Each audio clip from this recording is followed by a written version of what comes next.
Hello, everyone. This is the 212th episode of the Soccer Nostalgia Talk Podcast. As always, this is Sean from Los Angeles and the Soccer Nostalgia blog.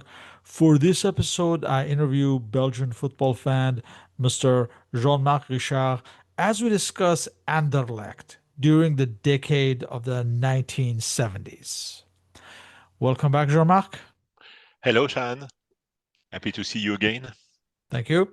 Let's go back in time. What was the status of Anderlecht in the Belgian and European football landscape as we come to the decade of the 1970s? Well, after World War II, Anderlecht has established itself as the biggest cup in Belgium. They won 14 titles between 47 and 68, which is unique in the history of Belgian football. From 64 to 68, they won 5 titles in a row, which is also unique. It has not been equaled now. So it was the biggest club in Belgium, as I say, but they had some difficulties in Europe if you compare with other Belgian teams like Standard de Liège, for instance, who reached semi-final one time. They were called the world champions of the friendlies. For instance, they were the first team to win in Arsenal in a friendly, which was a very good performance. They were the first non-Spanish team to beat Real Madrid in the Champions Cup in 63.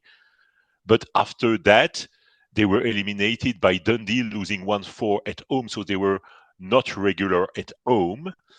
And another important thing in the history of Belgian football and also probably of world football is that in 64, all the Belgian teams, the 11 players were players from Anderlecht against the Netherlands, and they won 1-0. In fact, there were 10 players, and the keeper was the keeper of Club de Liège, FC Liégeois, Guy Delas, but he was injured and replaced by Trapenier. So 11 Anderlecht players playing against Holland and winning. And they had also a management which was quite innovative, which explained why they dominated the Belgian football. And it's probably not well known, but in the 50s, in the early 50s, they were in contact with Ferenc Puskás, who was interested to come in Anderlecht, but he asked that his father became the coach of the team, and they had already a coach, so they say no. And Puskás stayed in Hungary and became the footballer that everybody knows. And they had also an agreement with Raymond Kopa after he was in Real Madrid. He had the personal terms agreed with Anderlecht, but he had also a business in France, a kind of commercial affair, and it was not very good. It was collapsing. So he asked Anderlecht to go back to Reims instead of coming to Anderlecht. So also, once again, they missed a big player, but they were very, very well known also on the European scene, even if the results were not so good. In these late 60s, the jewel in the crown was Paul van Himst, who, of course, would later become Anderlecht and Belgium national team manager. I guess comparisons could be made to Schifo in the 80s was perhaps what Van Hims was in the 60s. Yeah, I think Van Imst was even better. Van Imst was probably the Belgian best player to play in Belgium.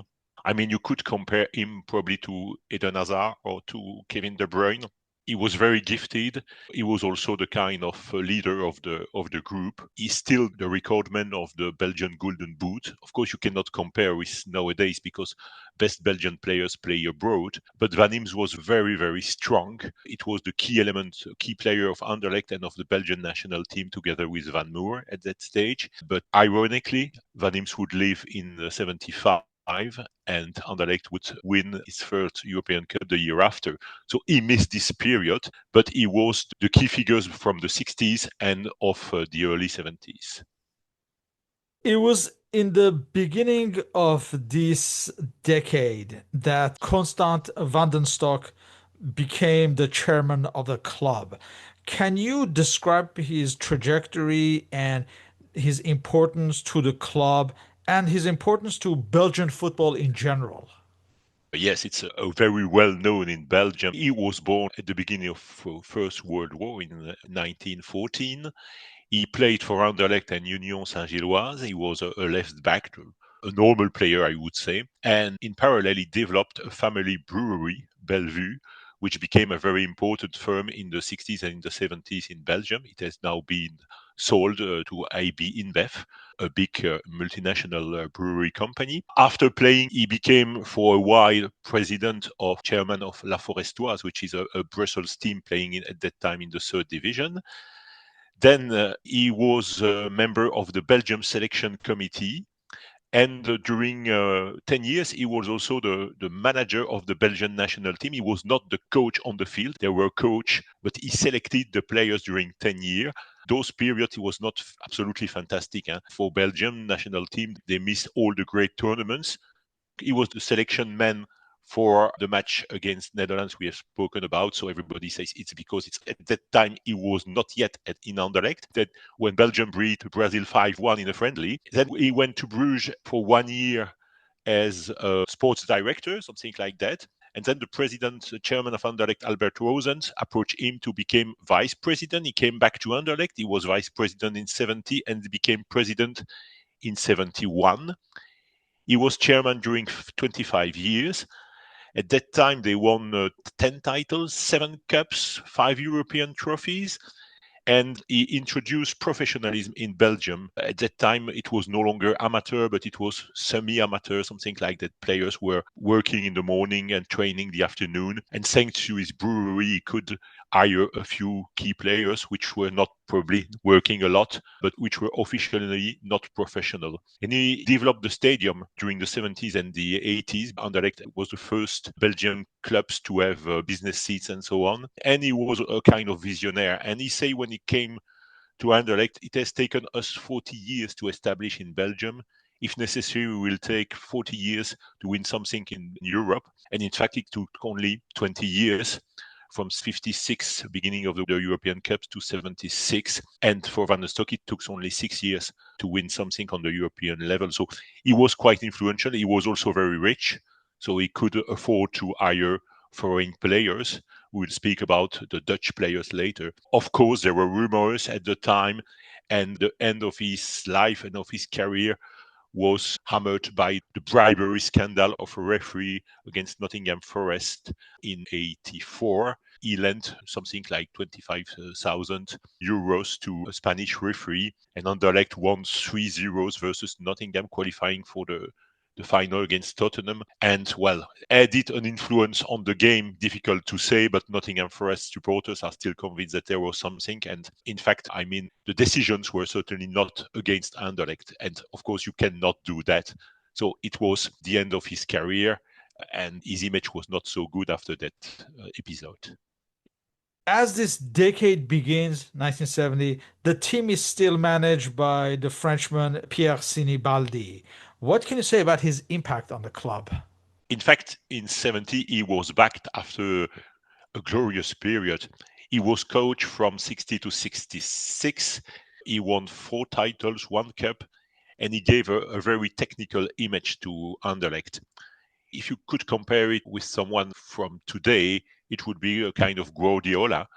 So a team very gifted, always playing a defense very high without marking the man. So he was very successful in Belgium because he had the teams. He was very offensive, but not in Europe. Not in Europe, because if you play big teams like Real Madrid, I mean, they don't take so much defensive options. But if you play another team, it's difficult. So it was difficult on the European scene because of that very offensive and very modern football. And also he was very convinced that he knew the football and he didn't share his view with other persons. So sometimes he was stubborn. And he came back in 70 for the European final, the first cup final against Arsenal, that they lose. Unfortunately, they won 3-1 in Anderlecht with a late goal of Ray Kennedy for Arsenal and lost 3-0 in London. But it was the first time that a Belgium team was able to reach a final, and also the first time that they qualified against an English team. They eliminated Newcastle in the quarter, or in the 18, or in the round of 16, I think.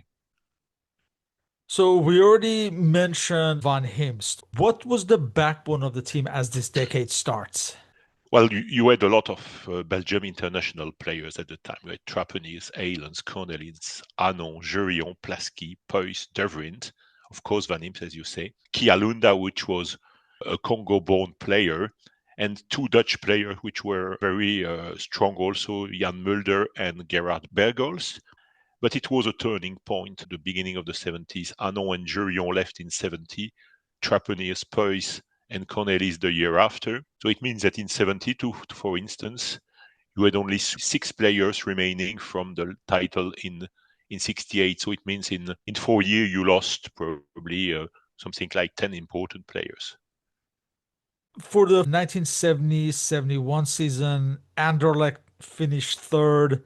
There was a relatively early exit in Europe, and Pierre Sinibaldi was even replaced during the season. You have players like De Vrint and Hanon leaving the team, as well as Berkholz. Players who come aboard include Hugo Bruce, and others like another Dutchman, Leen Barth, arrived from Fortuna Vlaardingen. Anderlecht, they were eliminated in the semifinals of the Cup. They were eliminated in the third round of the UEFA Cup to Portuguese side Vitória Setúbal. And Sinibaldi was sacked in March of 71 and replaced by Hippolyte van den Bosch. This season was a transition period. A few very important players left, as you say, maybe too early. Now they say that probably they could have kept players like Anon and Jurion, but well, it was decided it was like that.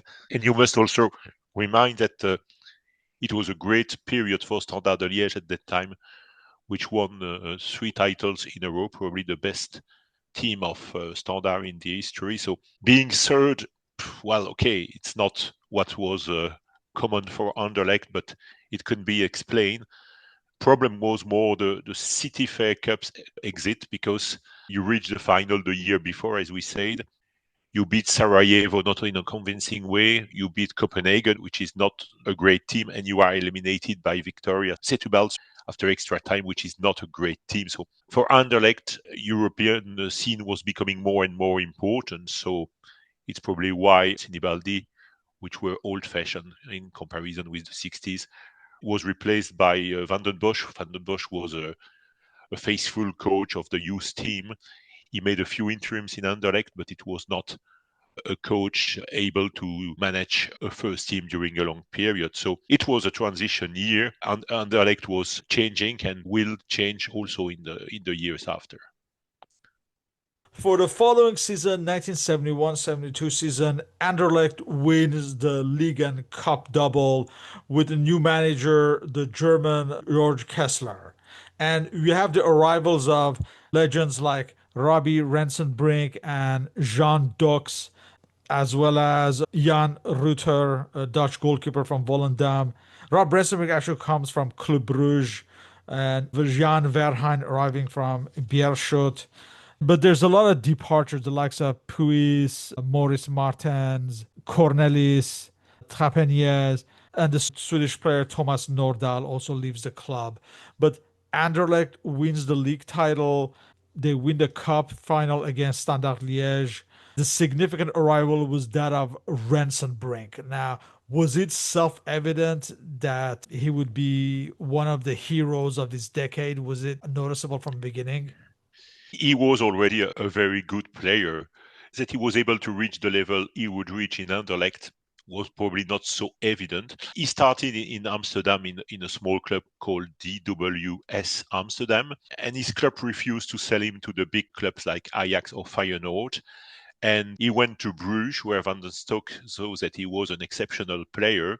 And he said, well, when he arrived in Anderlecht, I want him. He was transferred to Anderlecht. The beginning was difficult for Rensenbrink because the supporters didn't admit that he was coming from Bruges, even if Bruges was not so strong at the time that it is now. Bruges had only one title until 72, until 73, where they won the second. But after a few difficult games, he finished top goal scorer of the first year together with Alfred Riedel from Antwerp. He was decisive in very important games, and he would be exceptional in European matches. It's probably the best player, best foreign player, but best player to have ever played in Belgium. And for me, he could have won a European Golden Ball probably in 76 or in 78. 78. If he scores the goal in final against Argentina, he certainly won the Golden Ball. And it was strange because it was Kevin Keegan who won it, and Kevin Keegan was not at World Cup, so it's very strange that Rensenbrink didn't get it. So it was a big transfer, another big transfer, which was at the time challenged because people were not convinced. It was Jean Dox. Jean Dox came from Racing White, which would become RWDM the year after. And Jean Dox was a good player, a very good player, strong midfield. But he was already in the beginning of his 30s, and he was exchanged against two players from Anderlecht, Maurice Martens, Gerard de Sangerer, and they gave in addition 4.5 million Belgian francs, which would be something like 100,000 euro now to Racing White. And with this amount, they bought Jack Turgels from Union, which was also a former Anderlecht player. And all these players would be key players for the title of Molenbeek in 75, with Turgels scoring the winning goals against Anderlecht in the decisive match, and Maurice Martens winning the Belgian Golden Boot. So it means it was a lot of effort for Jean Dox, but Jean Dox would prove that it was worth it, and he was also very influential after his career as a coach in Anderlecht, where probably he was the man who inspired one of the best periods of Anderlecht in the Belgian competition and in the European competition after the 70s. So if we come back to Kessler, he was a German. He asked a lot of discipline. And when he arrived, he chose to select young players like Hugo Broos and Gilbert van Binst. He left old players like Jean Plasky and Julien Crialunda out. He had problems with Mulder. Mulder had a strong personality. He was a Dutch. Didn't like the German, as many Dutch at that period. And the beginning of Kessler was very, very difficult. On day 6, they lost 4-0 to Standard. They had 6 points in 6 games. And the press say that the influential players like Van Imst, like Mulder, wanted him to leave. But after that 4-0 in Standard, he defined a new defense, and he had a strong defense because after that game they only conceded 14 goals in 24 games. And Jan Reuter, who came from an amateur club in the Netherlands, Volendam, established himself as a very reliable goalkeeper. But in the middle of the competition, they were 7 points behind Club Bruges, and they were still a point behind on the last day of the competition. Anderlecht won 5-1 against Saint-Tron with 2 goals from Mulder. And Bruges was playing a few kilometers from Anderlecht in Molenbeek, and there was a delay between the two games. So during 5 to 6 to 7 minutes, the supporters were listening the radio. Bruges need to win in Molenbeek, and finally they drew 1-1. So it means both teams were at the same level in terms of points, but Anderlecht has a better number of victory, and they were a champion. And they were also qualified for the final of the cup with Standard de Liège, and Van Imst scored the only goal of the game. So it was the double after a year which was difficult at the beginning and with a lot of controversy between the players and George Kessler. Now, it wasn't only Rensenbrink during this decade. There was a large contingent of Dutch players in the squad. How important was the presence of these Dutch players in the team at this point and as we move forward? It was decisive for Anderlecht. They had a very strong player. Jan Mulder, who would leave the year after, was, according to Constant van der Stok, the best center forward he saw in Anderlecht. He was very strong. He was transferred then to Ajax after Anderlecht. We have spoken about Rensenbrink. Ariane would come in 75. The players like Reuter and Debré and Bart as goalkeeper were very good. And also the kind of substitute like Gerard Bergols was very important because in 70 he scored 2 goals in Inter Milan to qualify for the first European final. So it means Dutch players were key players for Anderlecht. They were in Belgium, in comparison with other countries, there was less limitation on the number of players. You could have 3 in the teams, and if they were formed in Belgium or if they were playing for a long time in Belgium, they were considered as Belgian players. They speak the same language also for most of them, if they play in Brussels or in the Flanders. And Belgium was, in comparison with the Netherlands, more attractive from a financial point of view, except maybe if you play for Ajax or Feyenoord. And well, if we are honest, we must say also that there were a lot of black money at that time in the Belgian football, which attract the Dutch players. That's why there were so many players from Netherlands. We must say that now. But they were very influential in Anderlecht. They were also very important in Standard or in Bruges. When those teams were top of the league, generally they had important players like Tamata in Standard or Rensenbrink or Ruud Geels in Bruges. And so each team had a few Dutch players, even teams like Beveren, Lokeren or Waterskei, so on. So until I would say the end of the 80s, the Dutch players were the most important foreign players in the Belgian competition. The 1972-73 season was a season to forget as Anderlecht finished sixth and did poorly in Europe, eliminated in the second round of a Champions Cup to Spartak Trnava. Kessler was sacked in mid-season, and again, Hippolyte van den Bosch was the interim manager for the rest of the season. As far as arrivals, you have Ludo Kuk arriving from Berchem. That was the most significant arrival. But you have Jean Plasky retiring and Jan Mulder, you mentioned he joins Ajax. So I imagine the season was only saved by winning the Belgian Cup again against Standard Liège.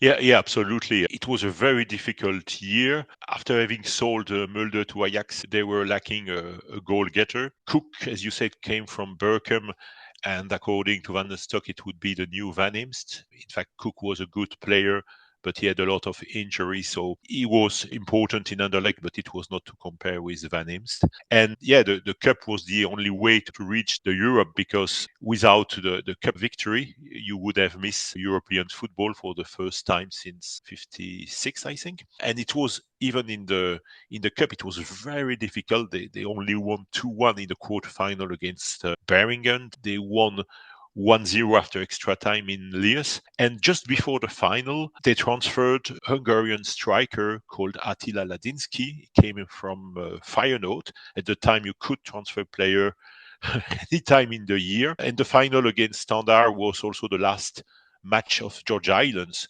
George Islands broke his leg after 3 minutes. Rensenbrink missed a penalty, but 2 goals from Ladinsky gave the victory 2-1 over Standard. And so, as you said, the season was saved, but it was not a great year, certainly this 72-73 season. The 73-74 season would be the last league title win of the decade. And Anderlecht had a new manager, Urban Brahms. As far as the arrivals, you have the Danish player Torsten Frank Andersen and also Andre De Nul arrived from Liège. Anderlecht did poorly in Europe. They were eliminated in the first round of the Cup Winners' Cup to Suicide FC Zurich. I imagine it would have been impossible to predict that Anderlecht would not win another league title until 1981. Yeah, 7 years without a title, it's a thing you cannot imagine when the teams won on aggregate 50% of the title after World War II. So it was impossible to imagine. However, Belgian competition was more and more competitive. After this year, you had a very strong team like Molenbeek. Bruges was certainly the teams of the 70s with 4 titles. Standard was still there. You had emerging teams like Beveren or Lokeren. So, but it was, of course, impossible to imagine. In comparison with the year before, Urban Brahms had a very psychological approach. He gave confidence back to the team, and serenity was the key word of this season, except for the match in Zurich in the first round of the European Cup. Van Imst refused to play that game because he had to play on the wing and he wanted to play forward. So Brahms did not select him. They were eliminated. But after that episode, it was back to serenity and they were champions. There was just a problem with Ladinsky because they won the title the last day in Beveren, but the year before they drew at home and Ladinsky missed the penalty and he was not selected for the last game in Beveren. And after the title, he had a car accident. He was drunk, so he had to leave the club. Ladinski was a very good forward, but he was very difficult or impossible to manage. And then he went to Sevilla, he went to Toulouse, he went to the United States, but he did no longer reach the level he had at the beginning of Anderlecht. So it was a sad end for him in Anderlecht. In the 1974-75 season, Anderlecht finished third in the league, but they did win their third Belgian Cup of the decade by defeating Antwerp in the final 1-0. More importantly, they had a good run in Europe where they reached the quarterfinals of a Champions Cup, being eliminated by Leeds United. As far as the rivals, we have Jean Tyson from Standout arriving, as well as Erwin Vandendel from Club Brugge. But was the performance in Europe a precursor of things to come?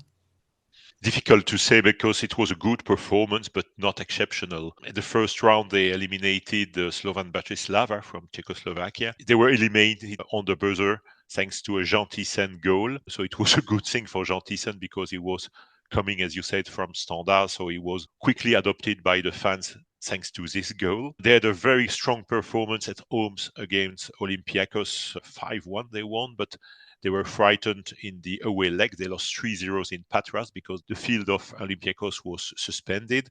And if they had played in Athens, maybe it would have been a bad surprise. And against Leeds, the Leeds was definitely too strong.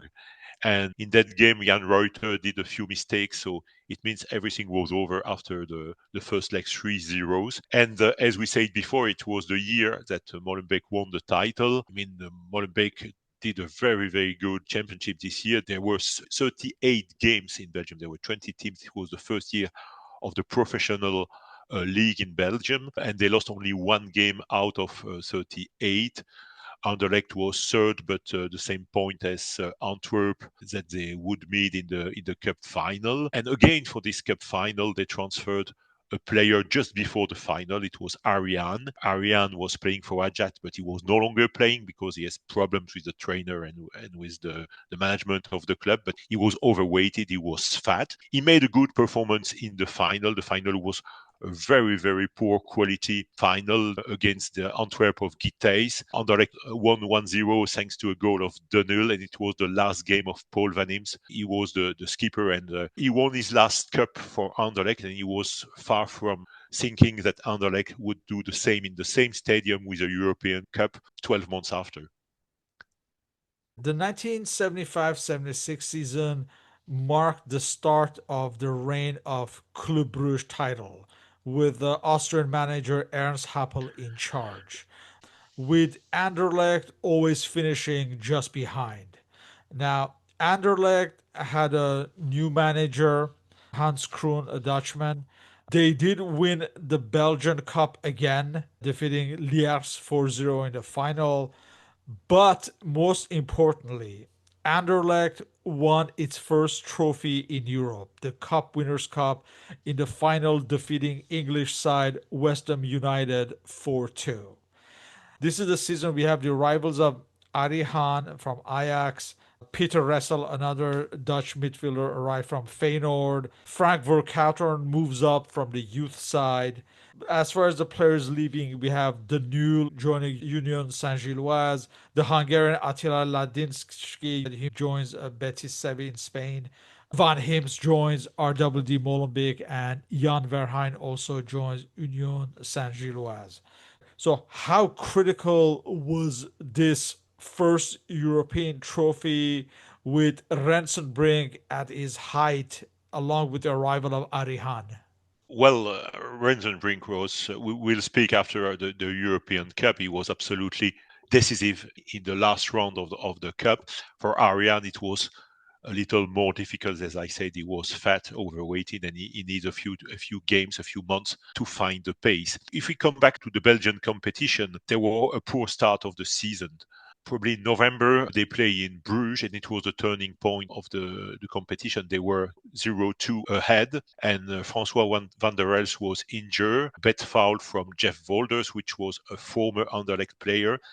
So after that, Reuter made a few mistakes and they lost 3-2 in Bruges. So it was impossible to be champion after the defeat. And it was what created problems for Hans Kroon. Hans Kroon was, as you said, a Dutch trainer. First year in Anderlecht, he was very popular with the player, but the beginning of the season and the loss of the championship very early convinced Constant van der Stot that he would not made another year. And at that time, nobody was expecting a win in the European Cup. It was in the winter that Van der Stok decided to sack Hans Kroon at the end of the season. Hans Kroon was a very kind trainer, gentleman, but he was a kind of strange person because he finished his life in a sect. He was a member of some strange association. He was in a sect at the end of his life, and he had very strange things about player, saying that he needs to know a lot about them, and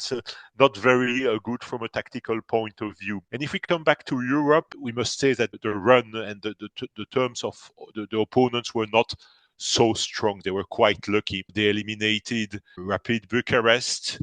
It was difficult, and they lost in Romania and won only 2-0 in Anderlecht. They eliminated Borac Banja Luka from Yugoslavia, which was a team playing in the second division, who had not won the Yugoslavian Cup, but who was a finalist against Hajduk Split, who made the double. In the third round, they played against Wrexham, a Welsh team playing in the third division in England, so not a great team. And in the semi-final, it was Sachsenring Zwickau from East Germany. And Rensenbrink was, as you say, the key player. He scored 1 goal against Bucharest, 2 versus the Yugoslavian, and 1 in Wrexham. And I think that it was a turning point of the season, of the European season in Wrexham. They won only 1-0 in Brussels thanks to a goal of Gilbert van Beemst. And in Wrexham, I remember this match on television. It was very, very difficult.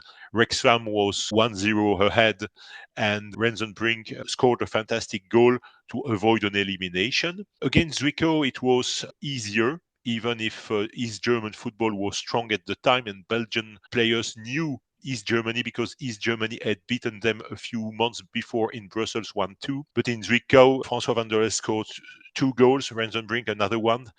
And it was the best game of Ariane after his arrival. So he needs approximately 6 months to find the pace and adapt to the team. So the semi-final was quite easy. And the luck of Anderlecht is that the final against West Ham was in Brussels, in Heysel Stadium, not in Anderlecht Stadium, but in Heysel Stadium. Even if West Ham was not a great team in England at that time, they were still very good in cups. They had won, of course, the FA Cup the year before. They have won the European Cups 11 years before. And the beginning of the match was very difficult. West Ham scored the first goal. And just before half-time, Frank Lampard, the senior Frank Lampard, the father of the well-known Frank Lampard, did an awful mistake.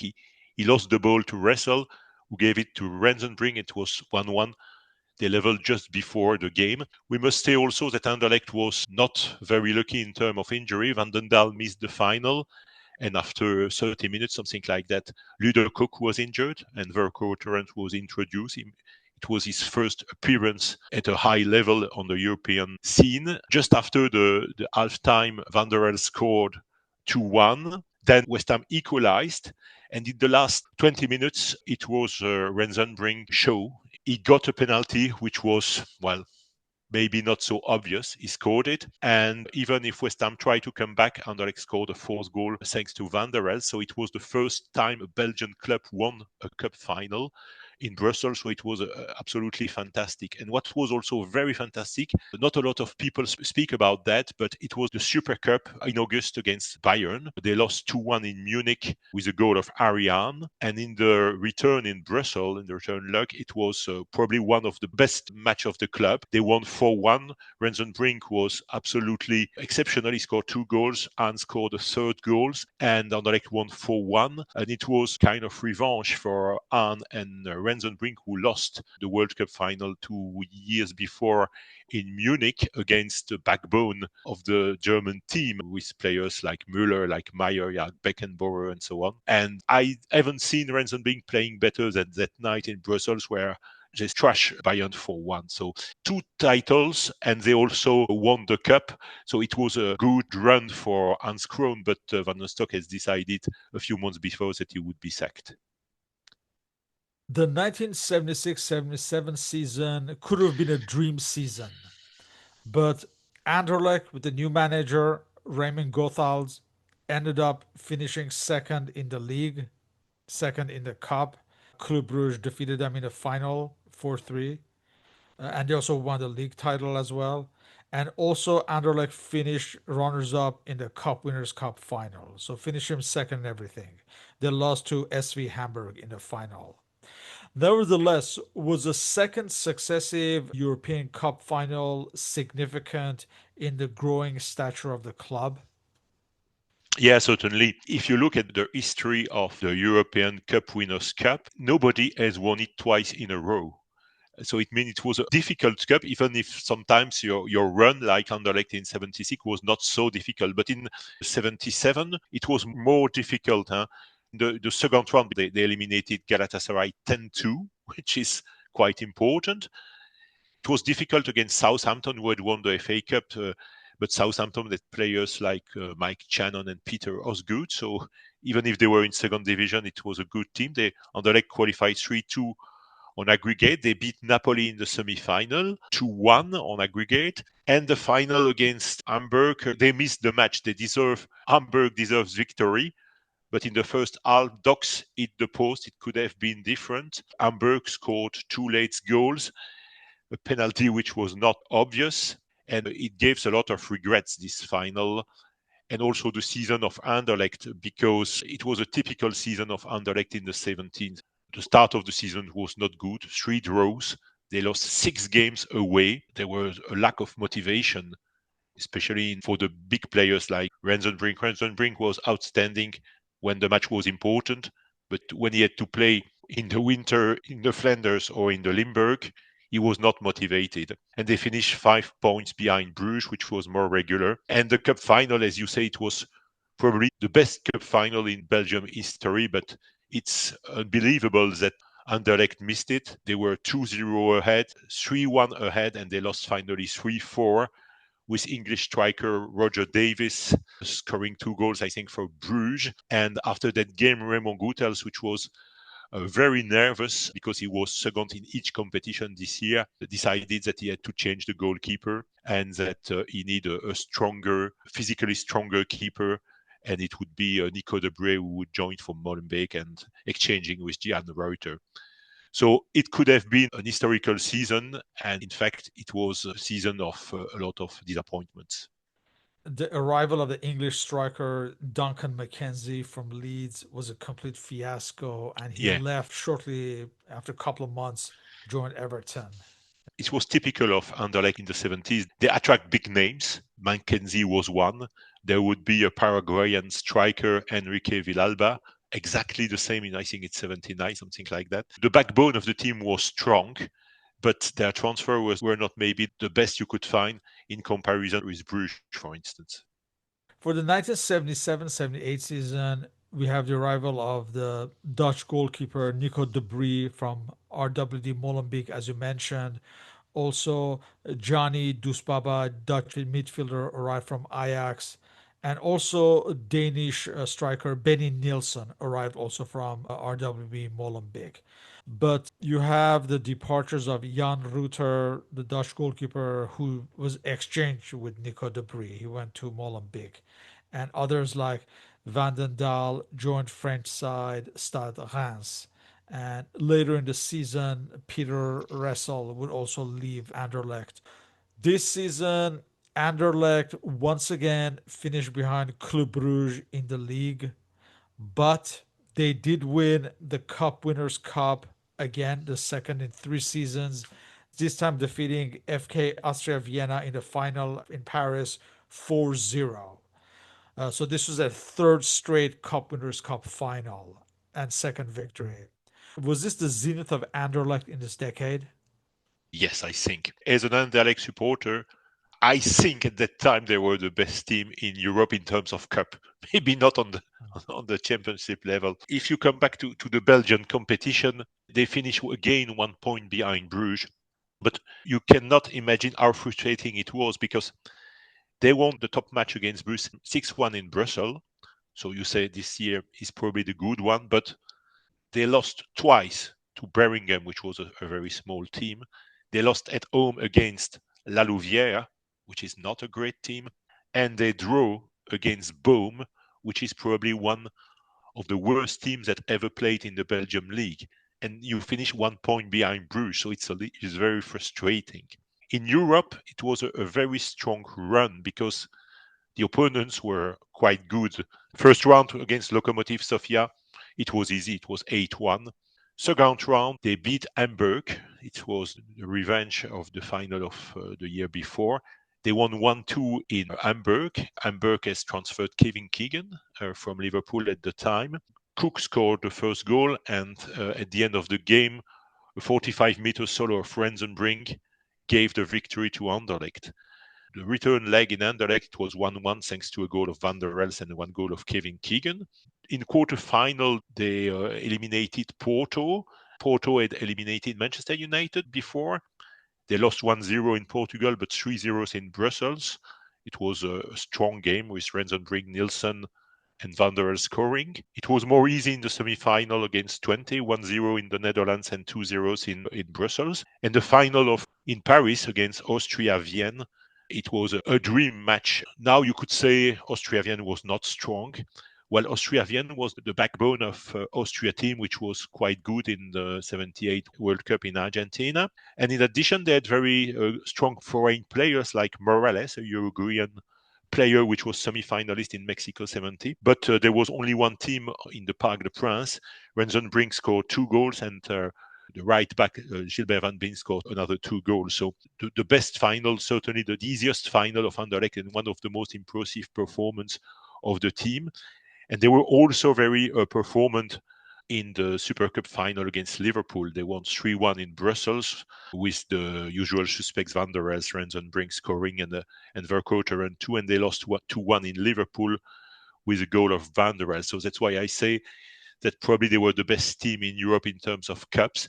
And one regret is that this team did not win a single European championship because they would have qualified for the Champions Cup, and probably they were in that period able to go very far in that competition, probably able to win it, at least on paper, and it would never be the case before or after. Maybe 83, 84 is very strong too. 81 they were in semi-final, but I think the team of 78 was certainly better, and it's a big regret that they were not able to play in the Champions Cup at that period. For the 1978-79 season, we have the arrivals of Dutch striker Ruud Gills from Ajax, as well as Austrian goalkeeper Friedrich Concilia. You also had Jean Dux retiring, but for this season, Anderlecht finished runner-up again in the league, this time to the surprising Beveren side with Jean-Marc Pfaff in goal. They were eliminated in the first round of the Cup Winners' Cup against Barcelona. So, was this regarded as a transitional year? Now you can say that, but at that period, you still think that they could do something very good. But in the championship, again, it was a lack of regularity. They lost matches like in Charleroi 4-1, in Liège 4-0, something you cannot imagine. But when it was coming to fighting spirit and something, there was something missing in these Anderlecht teams of the 70s. Beveren was very a strong team with players from the region and a big fighting spirit. In Europe, they were quite unlucky because, well, they play the first game in Brussels against Barcelona. It was a very good match. They won 3-0, and they lost 3-0 in Camp Nou. It was probably the first remontada of Barcelona at that time. They lost on shootout. Shootout is something which is always a nightmare for Anderlecht. They lost to Barcelona. They would lose a European final against Tottenham 6 years or 5 years, 6 years after. So it was not yet a transition, but the beginning of the end of the golden area on the European level. As we come to the end of the decade, Urban Brahms is reappointed as manager. You have arrivals of young Danish striker Kenneth Brill from Veitle. Also, the Paraguayan you mentioned, Enrique Villalba, who would leave as soon as he arrived, it seemed like. But also, Ruud Gilles leaves Anderlecht after one season. Jean Thiessen also leaves Anderlecht. Anderlecht is eliminated in the first round of Europe to Scottish side Dundee United. In the league, they finish fifth. So, what was the outlook at the end of this decade, looking forward to the new decade of 1980s? This is typically the year of transition, the year 79-80. A lot of key players like Van der Elst, Rensenbrink leaves. Brahms came back but did not succeed. So no one could expect that you would win the title the year after, because certainly Bruges, Beveren, Standard were better at the time. So, and in terms of Europe, it's unbelievable to be eliminated by Dundee United on the away goals. It was 0-0 in Scotland, 1-1 in Brussels, but I remember this game. They were certainly better than Dundee, but did not score the second goal. And at the end, Dundee scored one, and it was over. This decade ends with a mixed feeling. The end of the golden area in Europe, and well, a lot of questions for the beginning of the 80s. Is this team still able to win something in the Belgian competition? 7 years without a title, you could think that it would last for a longer period. Luckily for Anderlecht supporters, it would end in 81. Now, if we compare the decade of the 1960s to the 1970s, Anderlecht were perhaps more successful at home in the 60s and more successful in Europe in the 1970s. Is this latter decade more important, therefore, in establishing the club at the European level? Yes, definitely, because Anderlecht is the only teams to reach three finals in a row in Cup Winners' Cup. Of course, Cup Winners' Cup, you can say it's not the best competition in Europe. Yes, certainly. But however, it's a performance, and they had two convincing Super Cup wins against two mighty clubs, Bayern Munich and Liverpool. So the only two titles in 10 years, if you compare with the decade before, it was six. Of course, it was not convincing in the Belgian competition, but European, it has become a strong name. It was already well known, but there it was considered as a difficult team to play in Europe. And as I said, the team of 78 was complete, was balanced, and the regret is that they had not won or even not played the Champions Cup, because it would have been history for Anderlecht and for Belgium.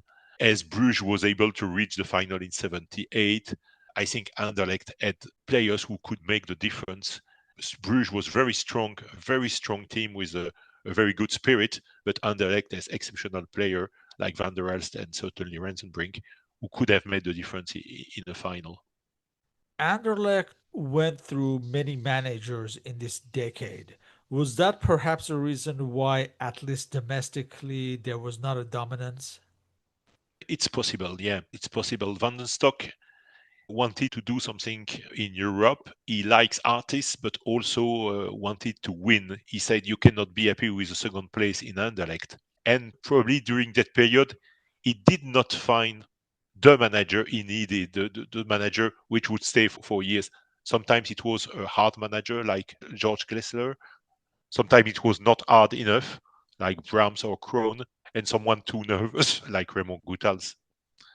I think it's strange to notice that Anderlecht won 3 European Cups in its history, and they never win the league the same year. A lot of clubs did that. Even if the Belgium league was quite competitive at that period, it's unbelievable that you win a lot of cups, but not leagues, because you have a good team. So there was something missing, probably the team spirit, and the fact that you change manager with a different approach is maybe one of the reasons why there was no dominance in the Belgian leagues.